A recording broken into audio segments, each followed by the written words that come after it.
Hello everyone, welcome back into this channel, and today I want to share the tutorial how to change language on a Capcut application. So first thing we have to do is just go open the Capcut application. Okay, and this is the look you will be generated into the edit section.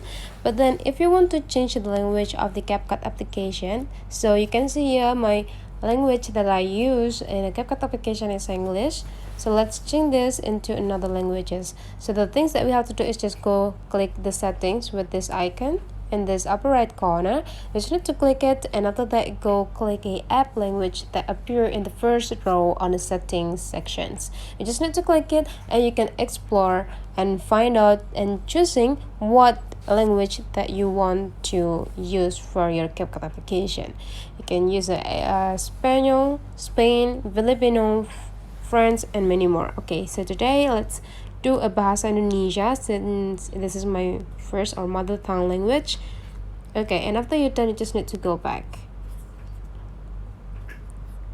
Okay, so that's all the way how to change the language into your Capcut application. If you find that this tutorial is quite useful for you, don't forget to leave some comment, like, and subscribe into this channel.